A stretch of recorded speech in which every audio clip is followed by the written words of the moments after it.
If I may just continue, because I want to just restate the point, because you had a very specific question to me regarding Article 226. I'll just state it in possibly clearer terms.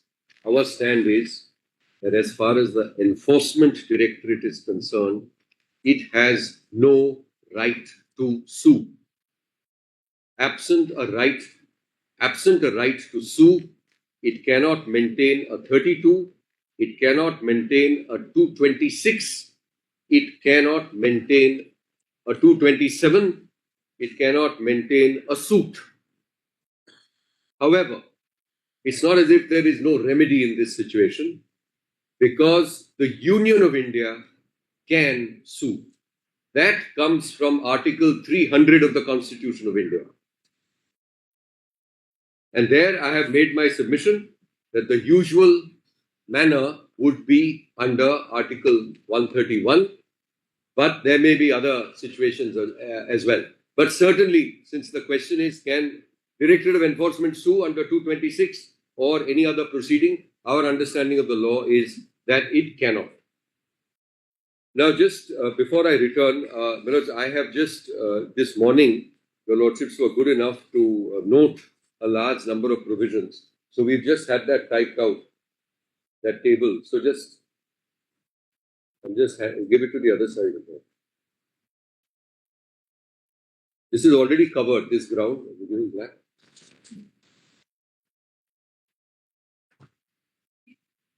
So, Manoj, it sets out the SEBI section 3.2, and then the pari materia provisions we have, without setting them out, we have indicated them. And the second part, which is table B, is various other prosecutorial and investigating agencies who have no power to sue. And we raise this in the context that if we allow it, then probably it may have to extend to all these, which doesn't appear to be the constitutional scheme. You know this? Yes. The second, Manoj's point, I just have it out of the way, is what is a directorate? Now, there's one useful definition in the context of government. And in Black's Law Dictionary, the second definition is a governmental division. A governmental division. And when you have a governmental division, that's Manoj's definition 2 of Black, which is Manoj on the opposite side, the back, reverse side, towards the bottom of the left-hand column. Office of Director of a Governing Board, we're not concerned, but a governmental division. That's it. That's what it is. It's only a governmental division. And if that is the case, then in our respectful submission, while the central government can sue as Union of India, the Constitution provides for it, it can't be that you have an enforcement directorate which just lands up over it. Now, just for a moment, because I was on part 3, so I'll take you to part 3. But just before that, just have a look at the 2 writ petitions. So please first take up, there is a Directorate of Enforcement Writ Petition 16.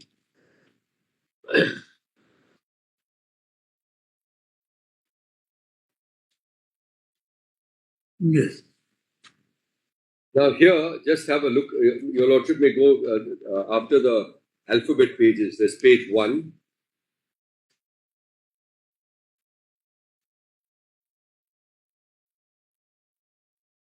Your Lordship has the title page on page 1, so that you have who the parties are.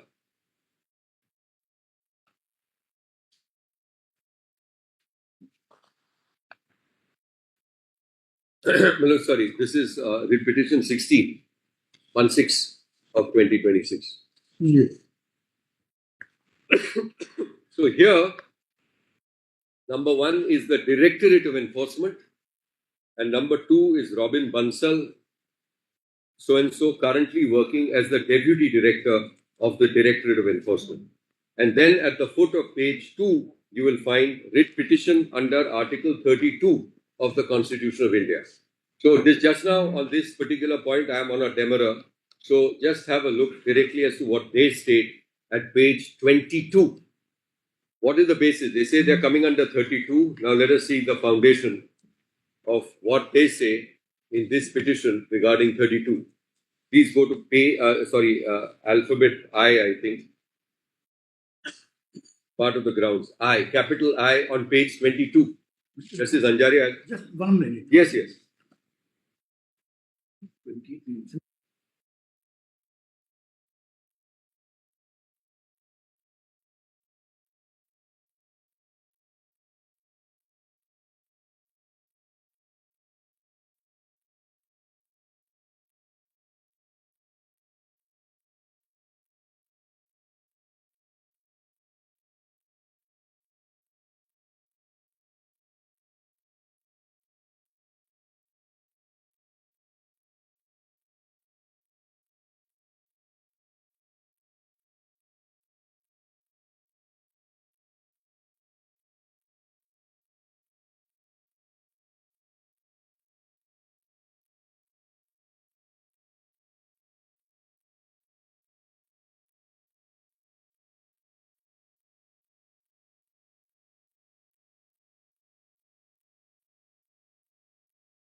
At all for the purposes. On that, there is another. So this is one. Now you just, please, may I request you to take up writ petition 17, and then I'll come to part 3. 17 of 2026. Yeah, you go. Yeah, I know. We'll do that after we finish that.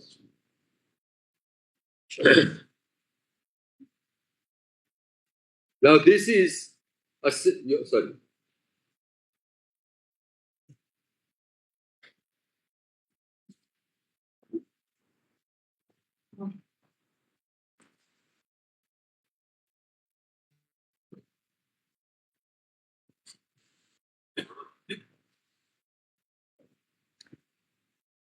May I request you to turn to page 1 here again.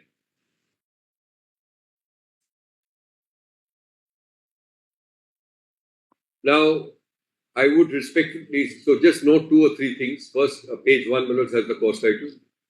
I'll just state my point first. This is nothing but a thinly veiled petition, again on behalf of the Enforcement Directorate and nobody else. This is my first respectful submission and assertion. So you have a memo of parties which has 3 individuals who, as your lordships will see from the course title itself, say that they are various officers of the Enforcement Directorate. Your lordship has that from the course title itself. But even this thin veil is removed by the petitioners themselves. So please go to page 3, first paragraph, opening paragraph. That the present writ petition is being filed by the Directorate of Enforcement. Please mark that. Filed by the Directorate of Enforcement. Please go to page 5. Paragraph 3. That the petitioners herein, that is the Directorate of Enforcement, initiated an investigation. Have you marked that? Then please go to page 22.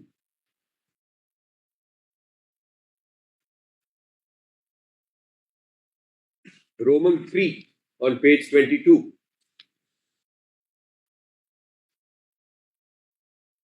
The ED seeks enforcement of positive obligations upon the state. Roman 3, first line. The Enforcement Directorate seeks enforcement of positive obligations of the state. So I'm just giving you a sample. And please see page 44-45. I'm just giving you a sample of the pleadings. So while someone might say it's thinly veiled, they are fair enough to unveil themselves and reveal that they are nothing but the Enforcement Directorate. This is really an abuse of process, according to me. There is, I think, a paragraph which is triple Q. Well, your lordships have that. I have a page number which says page 44-45. Yes. And then it says, because a writ petition under Article 32 of the Constitution has been entertained by this Honorable Court in the past at the behest of the Director of Enforcement, wherein the state of Tamil Nadu was doing X or Y or Z. So this is all nothing but a Directorate of Enforcement writ petition, again, but thinly disguised, and then they are gracious enough to unveil themselves, and we now see the real face behind the veil. The face is no one else but the Enforcement Directorate by their own drafting. Now please go back to where I was in the pre-lunch session, which is part 3.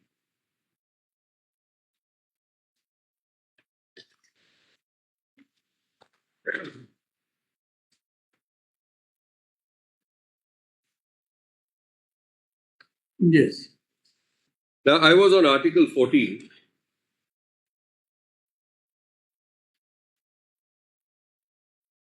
Your lordships have already noted the definition of state in Article 12, which is very important. We'll come to that. But let us look at 14. Now, there are 2-3 features in 14 I want to emphasize. First, equality before law, of course, is the marginal note. Then I'll read it at a go.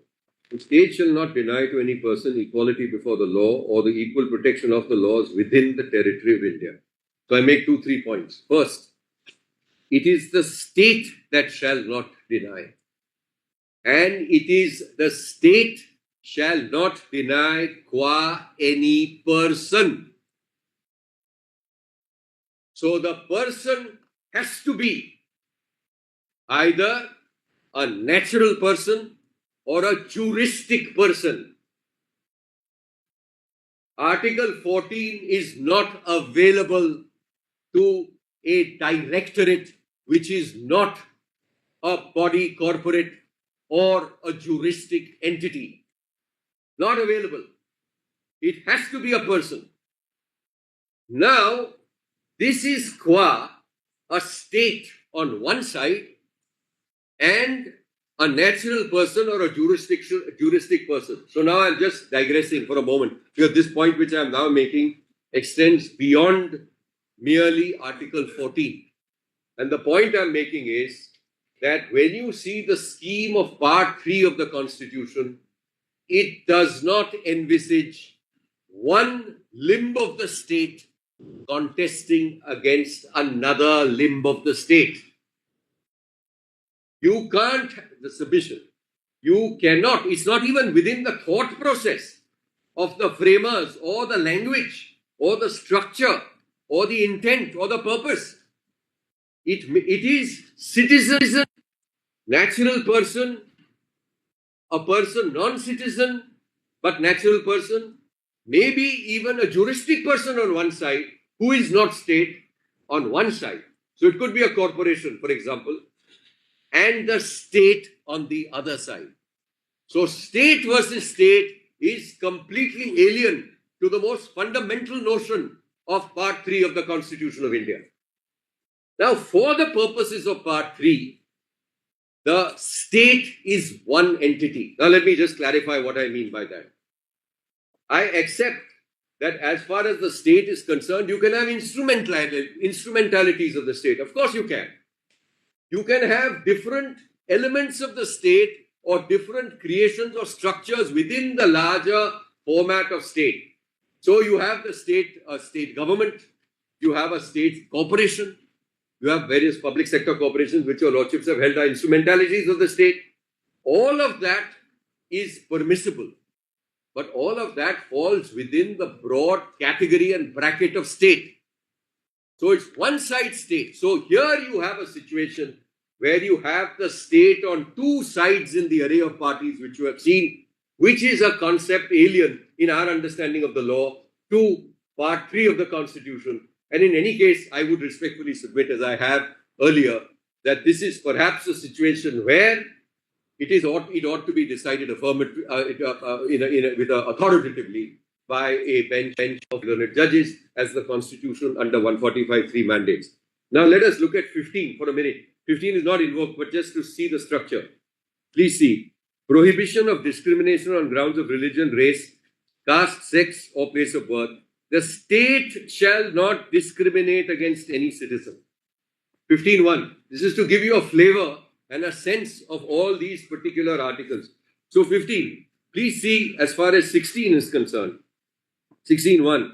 There shall be equality of opportunity for all citizens in matters relating to employment or appointment to any office under the state. It's not that the state is unitary. The state will have instrumentalities and divisions, but it is on the one side citizens or persons and on the other side the state. It can't be the state on both sides, as is what our respectful submission. Then you of course have 17, untouchability abolition. And please see, thereafter you have option of titles under 18. Now look at 19, protection. This is important. But this is for citizens, 19. All citizens shall have the right. So this is confined to citizens. But then please see, so enumeration, freedom of speech and expression, assemble peaceably and without arms, form associations, move freely throughout the territory of India.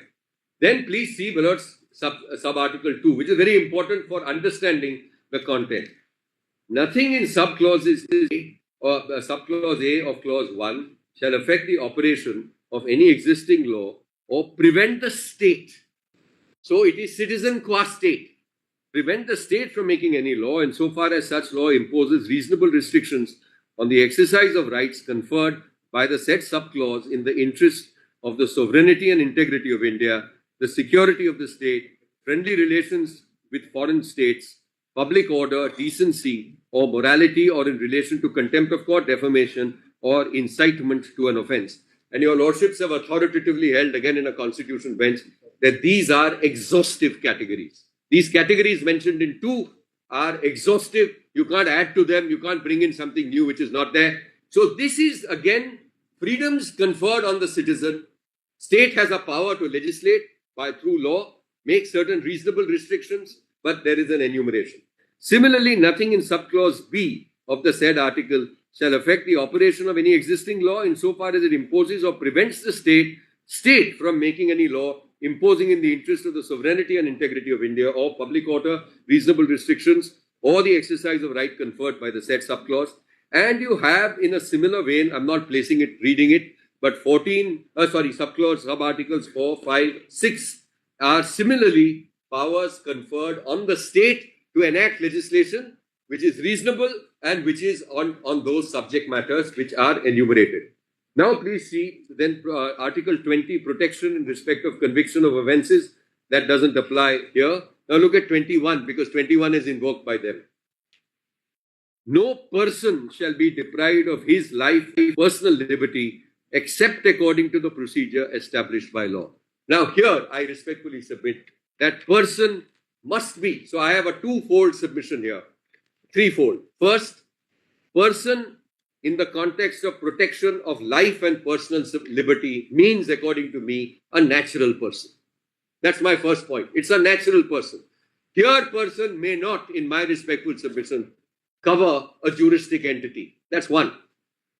The second is that the Enforcement Directorate is not a person. And the third is, in any case, there is no question of Article 21 coming into place, because there is no question of the life or personal liberty of the Enforcement Directorate being trampled upon or in any manner impeded by action which they complain about. So 21 is completely alien. 14 is alien for the reasons I have briefly indicated. 21 is again, in our respectful submission, has no application, which takes us to 22. 22, Article 22. That's also mentioned in the body of the petition which I read to the court. Protection against arrest and detention in certain cases. Your Lordship has that. No person who is arrested shall be detained in custody without being informed as soon as may be of the ground for such arrest, nor shall he be denied the right to consult and to defend by any legal practitioner of choice. And every person who is arrested or detained in custody shall be produced before the nearest magistrate, etc. And then it goes on. Now here, when you go through the petition, there is not even an averment or an allegation that anybody has been arrested or detained in terms of such as would attract 22. And certainly the Enforcement Directorate cannot be. So Article 22 again does not have any application, is our respectful submission. Now, if your Lordship just casts an eye over the other remaining articles in Part 3, please just see 23, prohibition of traffic in human beings and forced labor. 24, no child below the age, prohibition of employment of children in factories, etc. All of this is to the advantage of the citizenry, is to the advantage of individuals, human beings who are the state. And then you have a right of freedom of religion, subject to public order, morality and health, and to other provisions of this part. All persons are equally entitled to freedom of conscience and the right to freely or to process, practice or propagate religion. Nothing in this article shall affect the operation of any existing laws or prevent the state from making any law regulating or restricting any economic, financial, political or other secular activity which may be associated with the religious practice, providing for welfare, social welfare and reform, or the throwing open of Hindu religious institutions of a public character to all classes and sections of Hindus. Then you have freedom to manage religious affairs. Article 27 is freedom as to payment of taxes for promotion of any particular religion. 28 as to the attendance at religious instruction or religious worship in certain education institutions. 29, protection of interests of minorities. 30, right of minorities to establish and administer educational institutions. Then 31A is the savings of certain particular sets of provisions which your Lordships are aware of, pursuant to directive principles, etc. And then 32, remedies for enforcement of rights conferred by this part. The right to move the Supreme Court by appropriate proceedings for enforcement of the rights conferred by this part is guaranteed.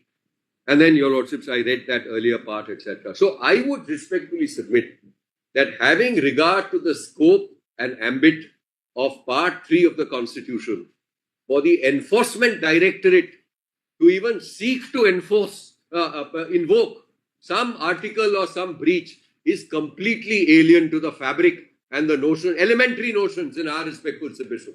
And it may not be enough to say that that's a respectful submission, that look, we have evolving concepts, etc., and therefore please evolve the Constitution. There has to be some textual and purposive reason for this. There doesn't seem to be. And there's a very good and compelling reason for not allowing this, that we have suggested to the court, that otherwise you will have all sorts of any directorate, any division, without going through the rigor and discipline of a 131 suit, just filing a petition which will create havoc on at least in our understanding. So, my lords, now I just want to mention the point and then I'm coming to a few decisions. The point is that state versus state is nowhere contemplated under Article 32 of the Constitution. So, your lordship shall just keep that. Now, the Enforcement Directorate did seek to invoke this parens patriae, etc., and it did approach the Bombay High Court under Article 227 of the Constitution. So the Bombay High Court passed a detailed order. I'm going to comment 2 paragraphs of reasoning in that because I think that might persuade the court, at least in terms of the constitutional gravity of this case. And so I'll place that reasoning, and I might also indicate that our court here then declined to interfere. So let us just see what the reasoning here is. Your lordship sees this is a judgment which is rendered. Sorry, you have it? Yeah, I've just handed it over. So it's a judgment of 21st December 2020. Give it to them. It's titled Directorate of Enforcement versus State of Maharashtra and others. Your lordship has it? Okay.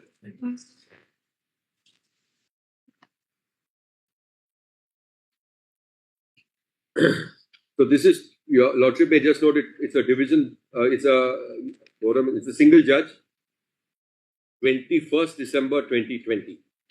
Now please go directly to paragraph 17. So the pages are at the foot of the page, 19. Your lordships have it? Paragraph? 19. Oh, sorry, my mistake, 17. Yes. The petitioner ED, your lordship has that part? I'll just place it. Yes. The petitioner ED claims to be an injured, a victim in a representative capacity of the victims. According to the petitioner ED, the ED being a victim of economic offences which are serious in nature, having large repercussions on the economy of the country, would have locus to be heard before the closure report is accepted. According to the petitioner ED, the offence being a crime against society, it is the duty to ensure that the culprits are properly prosecuted. Learned ASG submitted that the petitioner ED would fall in the category of interested person, as the agency, the Enforcement Directorate, is not only entrusted to bring the offenders to book, but is also entrusted with the task of ensuring that money laundering does not take place. He further submitted that the petitioner ED, being intrinsically interested in the outcome of the FIR, is entitled to be heard before the closure report is accepted. Reliance is placed by the learned ASG on observations in certain judgments relied upon, stating that the object and reasons of enacting the PMLA cannot be disputed. However, the judgments relied upon have no bearing on the facts of the case, inasmuch as the said judgments pertain to rejection of bail under PMLA. Having considered the law in this regard, the petitioner ED, by no stretch of imagination, can either be construed to be a victim or an aggrieved, injured, interested person, thus entitling them to be heard before a magistrate decides whether the closure report ought to be accepted or not. The respondent number 1, State of Maharashtra, is an investigating agency in the present case who has filed a closure report in a case instituted by the respondent number 2, Akbar Travels. The petitioner ED is not a supervisory authority over the respondent number 1 state who has investigated the case. Take a hypothetical example, a converse situation. If in a given case, any other investigating agency feels that the Enforcement Directorate has not investigated the case properly, can the said investigating agency intervene in the investigation being carried out by the Enforcement Directorate? Can they be permitted to do so? The obvious answer is no. Each investigating agency is expected to investigate the case before it, fairly on the basis of the material gathered by them during the investigation, and thereafter submit its report. No investigating agency can claim supervisory jurisdiction over the other in a matter of investigation. In the present case, the magistrate is yet to pass an order on the closure report. It is for the magistrate, after hearing the parties, to consider whether to accept the closure report or not, or to direct further investigation to issue process. The respondent number 2 complainant is contesting the closure report for filing the protest petition. Petitioner ED is an independent investigating agency empowered to investigate under PMLA and FEMA, and in the facts cannot be termed as a victim of aggrieved, injured, interested person having regard to the judicial pronouncements. There is no provision in law which supports the claim of the petitioner ED with respect to its locus to intervene and contest the closure report. Thus, the petitioner cannot be permitted to intervene and contest the closure report filed by the respondent number 1 state. Now, this came up, and that's the short order, I believe, which is also handed over. Yes. On 26 September 2022, having heard so-and-so for the respondent, so-and-so, keeping in view facts circumstances of the case under which the impugned order came to be passed, we see no reason to interfere. Question of law, if any, raised is kept open. Needless to mention that the petitioner has any other rights and remedies, they may avail the same. So the Directorate of Enforcement itself had come up, and it was felt that this is not an appropriate case for intervention, for interference under Article 136. Now, my lords, the issue on Article 32 and the necessity that there is required to be a breach of violation of fundamental rights, and failing that, no 32 lies, is also the subject of several judgments of your lordships. I'm starting with the Constitution Bench judgment in Ramdas Athavale versus Union of India, 2010, for SCC, page 1.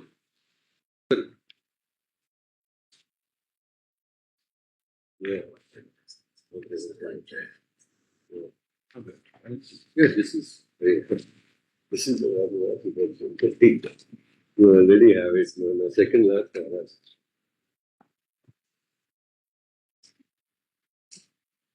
Your lordships have that judgment? Yes. May I indicate the appropriate paragraph?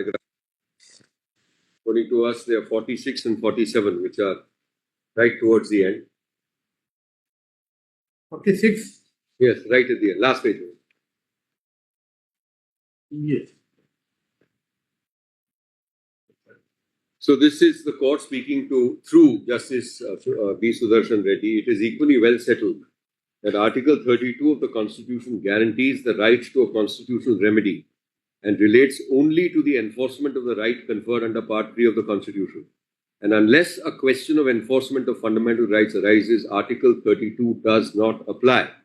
It is well settled that no petition under Article 32 is maintainable unless it is shown that the petitioner has some fundamental right. Now, may I pause here for a moment?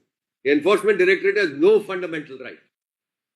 In Northern Corporation Union of India, this court has made a pertinent observation that when a person complains and claims that there is a violation of law, it does not automatically involve breach of fundamental right, for the enforcement of which alone Article 32 is attractive. We have carefully scanned through the averments and allegations made in the writ petition and found that there is not even a whisper of any infringement of any fundamental right guaranteed by Part 3 of the Constitution.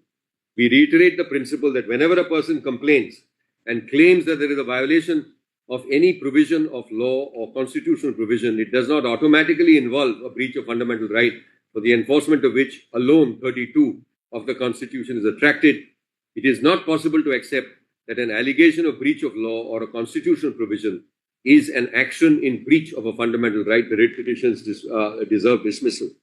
So here, of course, according to us, they fail. The petition fails on a demurrer on both counts. First, you're not a person whose fundamental rights, who has any fundamental rights. And secondly, apart from locus, which is the point which we are canvassing, there's no question of you being the state complaining about some other organ of the state violating your fundamental rights. State versus state is not within Part 3 of the Constitution at all. Now, this has been, of course, followed by the dozens of judgments. So I'll just give your lordship one other, which is 2016, 2 SCC, page 315.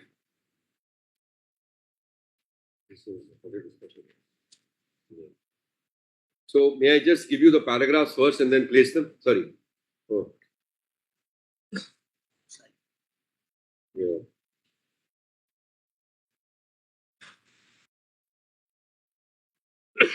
May I just give you the paragraphs which I am relying on? Because they are paras 17, 19, 21 and 27.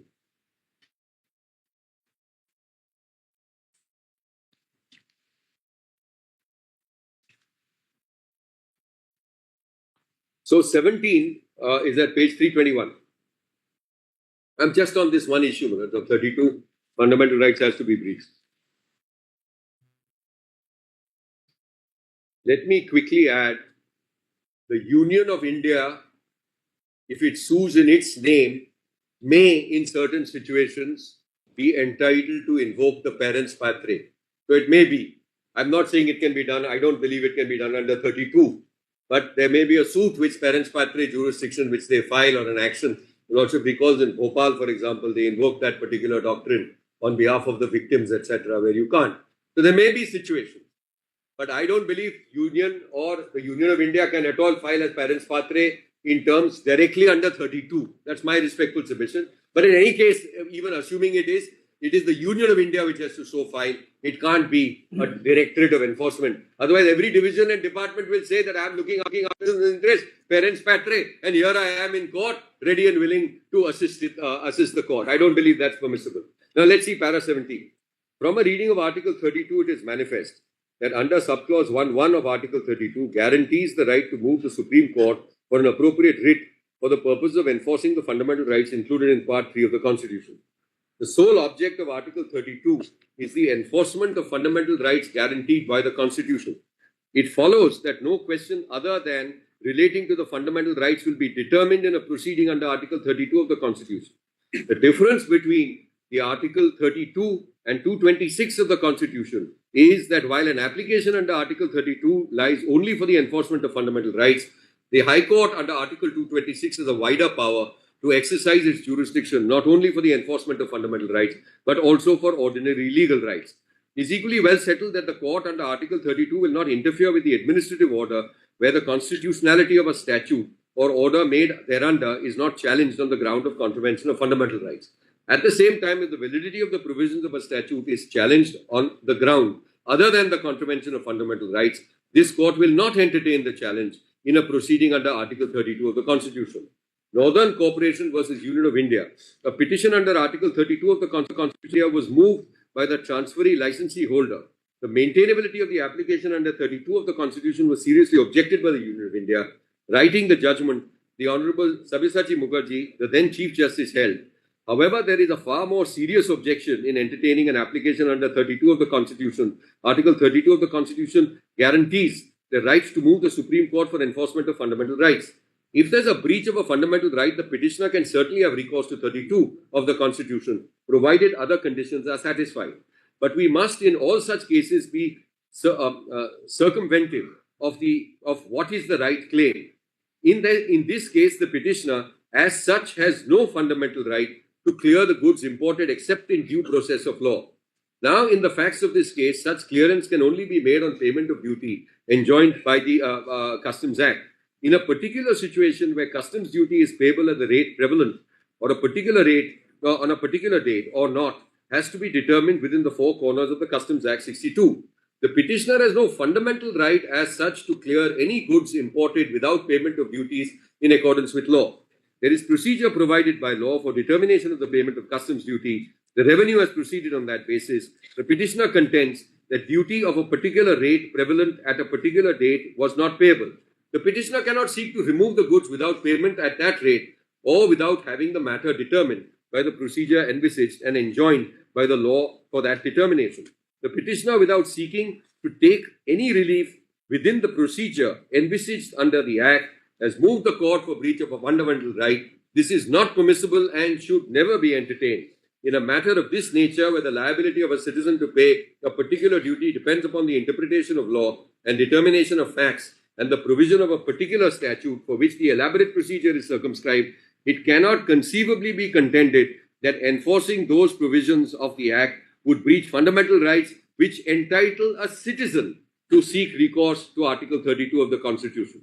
We are therefore clearly of the opinion that relief under 32 is wholly inappropriate in the facts and circumstances of the present case. And then they go on for the procedure, etc. Now, just have a look at paragraph 21 as well, which makes reference to another judgment. In Ram Javaya Kapoor versus State of Punjab, the petitioner was carrying on the business of printing, publishing books in the sale of including textbooks and in schools in the state of Punjab. The state of Punjab decided in furtherance of the policy of nationalization of textbooks for the school students. According to the policy, all the recognized schools had to follow the course approved by the course of studies approved by the government. The petitioners alleged in support of their petition under Article 32 that the Punjab government had, in pursuance of their policy of nationalization of textbooks, issued a series of notifications regarding the printing, publication and sale of these books and thereby ousted them from their business altogether, dismissing the writ petition. A 5-judge constitution bench headed by the then Chief Justice observed, as in our view, the petitioner have no fundamental right in the present case which can be said to have been infringed by the action of the government, the petition is bound to fail on that ground. This being the position, the other 2 points raised by Mr. Pathak do not require consideration. All the petitioners, as the petitioners have no fundamental right under 19(1)(g) of the Constitution, the question whether the government could establish a monopoly without any legislation under 19(6) of the Constitution is altogether immaterial. And then it goes on to further elaborate. And then, my lords, finally, your lordship may just see para 27. Under Article 32 of the Constitution, this court is not supposed to go into finding of facts recorded by the authorities and to come to a different conclusion. Moreover, having regard to the law settled by the Constitution bench of this court, in a number of decisions, in our considered opinion, the right so claimed by the petitioners are not fundamental rights, and hence the same cannot be agitated directly before this court under 32 of the Constitution.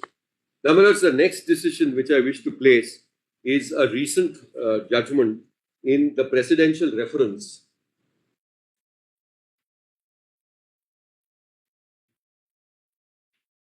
Now here,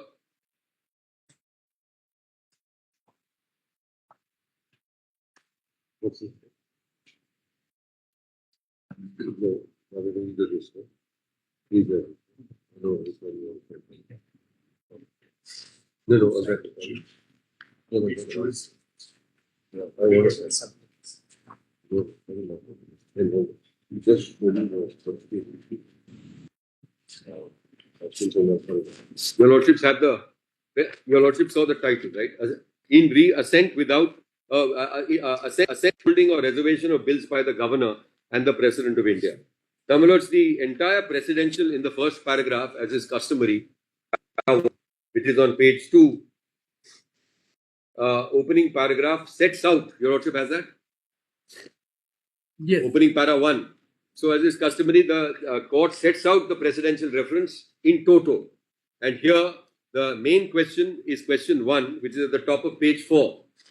What are the constitutional options before a governor when a bill is presented to him under Article 200 of the Constitution? Your lordship has that? Now, please see, now this is coming from the President of India requesting an opinion from this court. Now, please see question 14, which he framed on page 5. Does the Constitution bar any other jurisdiction of the Supreme Court to resolve disputes between the Union government and the state governments except by way of a suit under Article 131 of the Constitution? So this was an express question which was framed, which I think comes up in our present case, though it can take different forms. Now, what our court did, which is entirely within the prerogative of our court, is that it can return the reference on certain aspects without answering them. Your lordship will find that in paragraph last page, 165.14.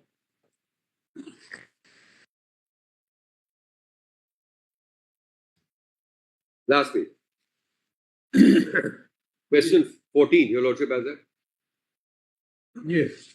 Pertaining to the court's jurisdiction to resolve disputes between the union and state governments outside Article 131 is also found to be irrelevant to the functional nature of the reference and hence returned unanswered. Returned unanswered. But I thought we should point this out because this is really something which the President also sought some assistance of the Supreme Court. But our court felt that in the facts and circumstances, it may not be necessary at that stage. Now the question arises under 145.3, which I have placed this morning. Now, just for some guidance on this principle under Article 145.3, I would like to first take your lordships to in Pradeep Chandra Parija, which is 2002 1 SCC page 1. Our Constitution bench has explained the mechanics. Sorry. Yeah. So your lordship recalls the question is also, our court has also laid down that a bench of two learned judges cannot directly elevate the matter unless there's a conflict, etc. of three. But insofar as 145.3 is concerned, that is exceptional. If a bench of two learned judges are satisfied that there is a question on the interpretation of this constitution itself which is involved, then two can elevate it in the sense, request the Chief Justice of India and frame the questions, etc., and request the Chief Justice to proceed. Now, if, your lordship may just see paragraph 2, Manoj. May I read paragraph 2? Para 2.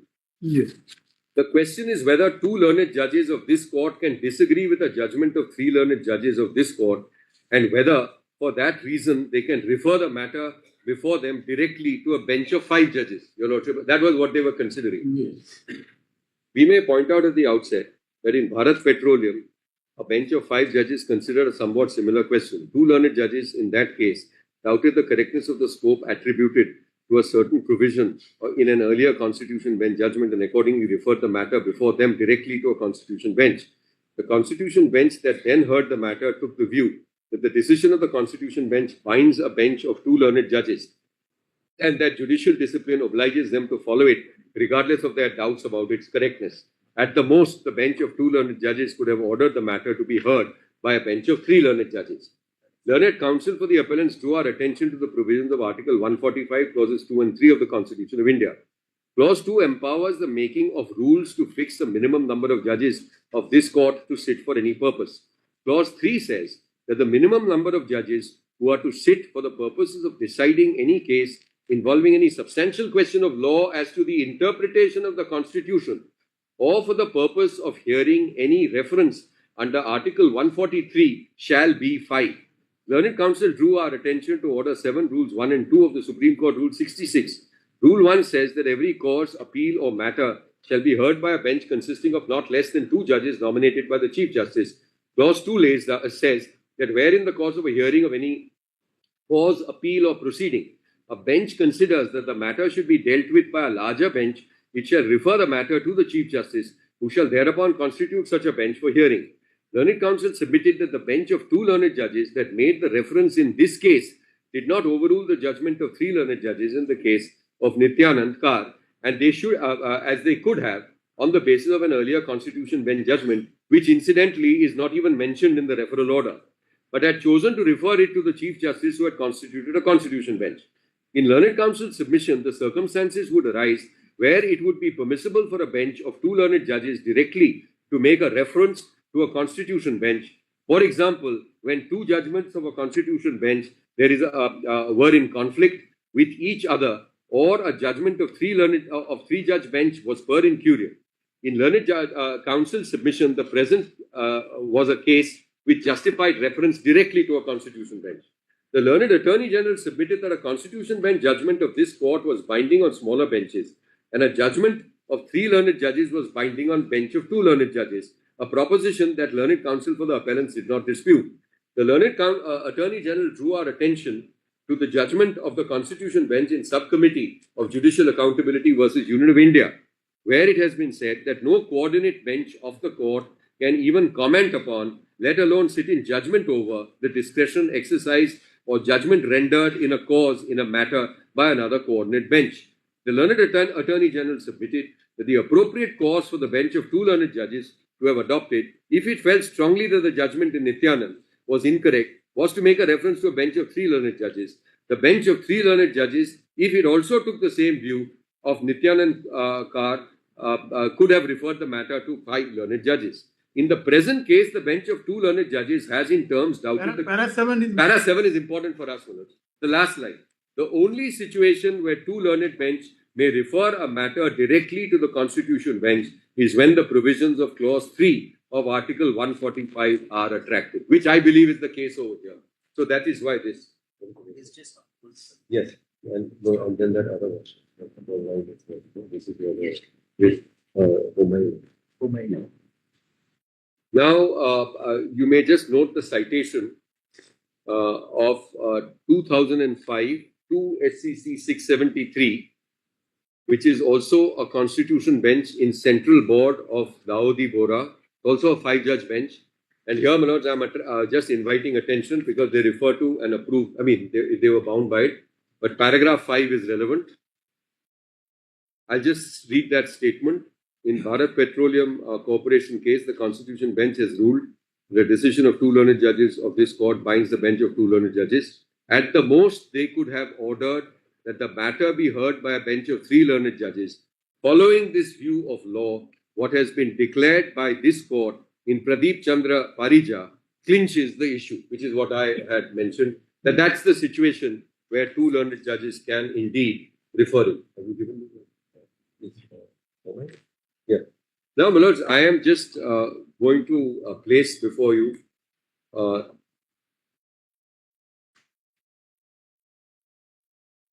9-judge bench judgment of S.R. Bommai.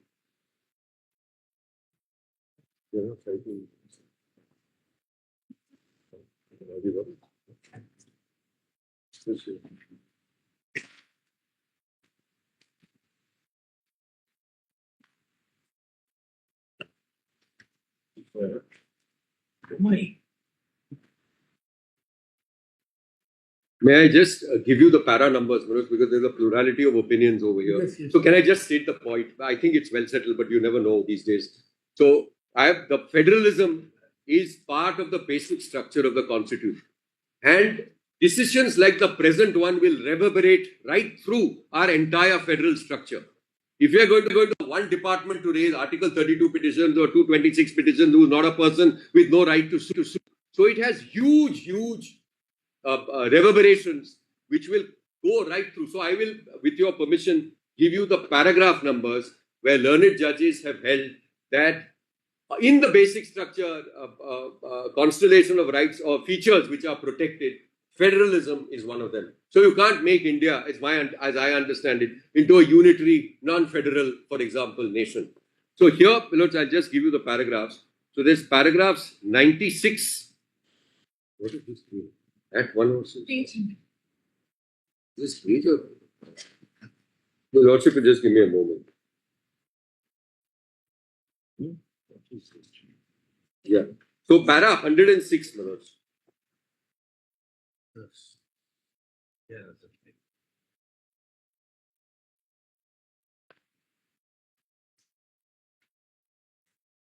But it's paragraph 106 of the judgment at page 118.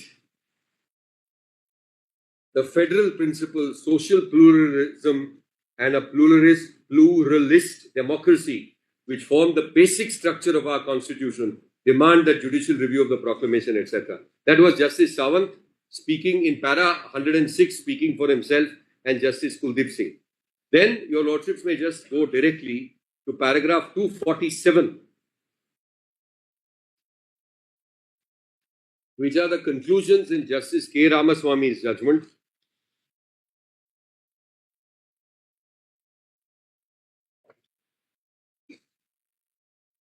The state, qua the constitution, is federal in structure and independent in its exercise of legislative and executive power. However, being a creature of the constitution, the state has no right to secede or claim sovereignty. Qua the union, the state is quasi-federal. Both are coordinating institutions and ought to exercise their respective power, adjustment, understanding, accommodation to render socio-economic and Reading political... from 247. I'm reading, yes. Because that's the first line. Federalism envisaged in the Constitution is a basic feature. Your Lordship has that. So 247. And then your Lordship will just see paragraph 276 in Justice Jeevan Reddy's judgment. 76. 270, paragraph 276. Yes. Who supports the majority, the fact that under the scheme of the constitution, great power is conferred on the center vis-a-vis the states does not mean that the states are mere appendages. Within the sphere allotted to them, states are supreme. The center cannot tamper with powers, more particularly the courts should not adopt an approach, an interpretation which has the effect or which tends to have the effect of whittling down the powers reserved to the states. It's a matter of common knowledge that over the last several decades, trends world over towards strengthening the central governments, be it a result of advances in technology, scientific fields, or otherwise. And that even in the USA, the center has become far more powerful, notwithstanding the obvious bias in that constitution in favor of the states. All this power puts the court on guard against the conscious whittling down of the power of the states. Let it be said that the federalism in the Indian constitution is not a matter of administrative convenience, but one of the principles, the outcome of our own historical process and a recognition of ground realities. This aspect has been dealt with elaborately by Sri M.C. Setalvad in the Tagore Law Lectures, Union and State Relations under the Indian Constitution. The nature of Indian federalism, with reference to its historical background, the distribution of legislative powers, financial and administrative relations, powers of taxation, provisions relating to trade, commerce, and industry, have all been dealt with analytically. It is not possible, nor is it necessary for the present purposes to refer to them. It is enough to note that the Constitution has certainly a bias towards the center. It's equally necessary to emphasize that the courts should be careful not to upset the delicately crafted constitutional scheme by a process of interpretation. So I commend this, Manoj, the wisdom of this judgment to your lordships as well, that there's a very delicately crafted scheme over here, and having regard to that, given the remedies, etc., it may not be appropriate for the for entertaining these particular petitions. Now, the Enforcement Directorate, this is not the first time that it made an effort to petition your lordships. It did so in the past as well. And here I wish to just place two writ petition orders. I mean, they're not certainly binding, but it just is probably gives you a hint about what might happened in those cases. So this is one. You haven't given. The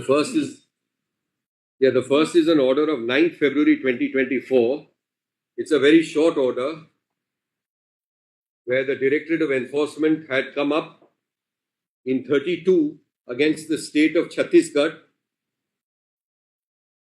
And on 9th February 2024, in their wisdom, they decided to withdraw the petition. So that's the first order.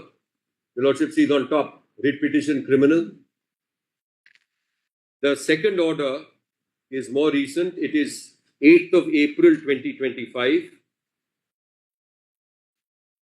This is again writ petition criminal. The title is again Directorate of Enforcement versus State of Chhattisgarh.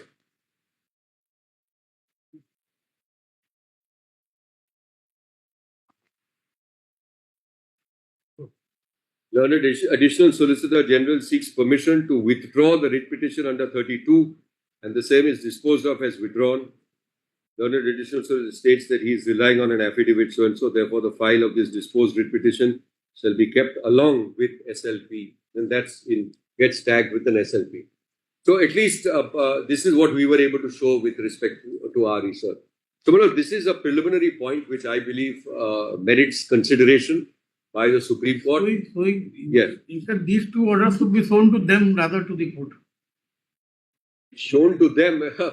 No, all I'm saying is precedential value of withdrawal. It has no precedential value. It has absolutely no precedential value. Shown to them means if they become wiser and do the same. Well, now, wisdom is not anybody's. It's not for me to suggest that. But in our respectful submission, there's also, I might just mention that I'll just give you the citation. In Keshavananda Bharati as well, there is a observation with regard to federal structure being part of the basic structure. This is in the judgment of Justice Shelat and Grover. I'll give you the citation and the paragraph number. So 73 for SCC 225. We have just that relevant extract is being given. 1973. volume 4 SEC, page 225. So Justice Shelat and Grover were part of the majority. Last line in para 486 on page 408. The Constitution has all the essential elements of federal structure, as was the case in the Government of India Act 1935, the essence of federalism being distribution of power between the Federation of the Union. 486 you are reading? Yes, last line on page 408, in 486, you're right. Last line in 408 or 409? On page 408. Yes. The Constitution has all essential elements. Yes, of a federal structure. And distribution. And then it goes on to elaborate the federal feature, etc., of the Constitution. So, brothers, I would respectfully submit that in our understanding of the law, this is really a very, very an issue which sort of bristles with dimensions and a very profound and deep issue which has ramifications, as I have indicated. It's perhaps an appropriate case to be decided authoritatively by a bench of 5 learned judges. I'm very grateful. Thank you.